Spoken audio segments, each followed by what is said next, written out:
আজকাল আমরা প্রায় বাইরে খেতে যাই, বিশেষ করে আজকালকার ছেলে মেয়েরা। বাংলাদেশে যেহেতু রেক্রিয়েশনের একটু অভাব, মানুষ রেস্টুরেন্টে গিয়ে খাওয়া দাওয়াটাকে রেক্রিয়েশন মনে করে। আমরা এর আগেও বিভিন্ন ধরনের রেস্টুরেন্টের কথা বলেছি।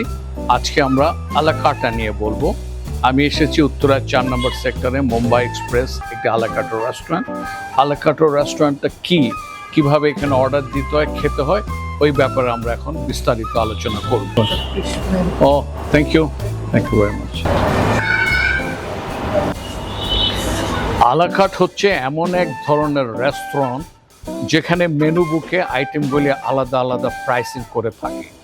আপনি আলাদা আলাদা করে অর্ডার দিবেন, তবে হ্যাঁ, আলাকাট রেস্টুরেন্টে যখনই যাবেন আপনাকে কিন্তু একটু সময় নিয়ে যেতে হবে, কারণ আপনি অর্ডার প্লেস করার পর কিচেনে অর্ডার যাবে, কিচেনে আপনাকে ফ্রেশ কুক করে তারপর আপনাকে দিবে। এটা একটা সুবিধা। এবং আপনার appetizer, side dish, main dish, dessert এবং বেভারেজ সব কিছু আলাদা প্রাইসিং হয়ে তারপর টোটাল প্রাইস হবে। আলাকাট শব্দটা কিন্তু ফ্রান্স থেকে এসেছে, ইটস এ ফ্রেঞ্চ ওয়ার্ড। এটার অর্থ অ্যাজ পার মেনু অনুযায়ী। সুতরাং আমরা মেনুতে যেভাবে থাকবে আমরা সেভাবে অর্ডার দিব। পৃথিবীর বেশিরভাগ রেস্টুরেন্টে কিন্তু আলাকাটের আন্ডারে পড়ে।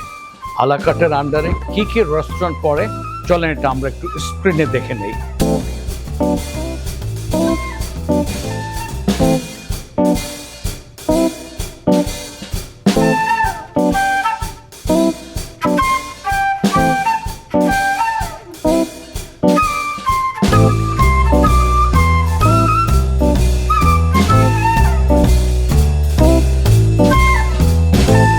তাহলে আমরা দেখলাম আলাকাট রেস্টুরেন্টের অন্তর্ভুক্ত কি কি রেস্টুরেন্ট আছে। আমরা পরবর্তীতে সেই এপিসোডগুলি নিয়ে হাজির হব।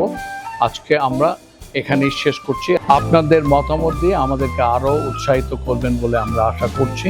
সবাইকে ধন্যবাদ জীবন থেকে শেখা চ্যানেলের সাথে থাকার জন্য।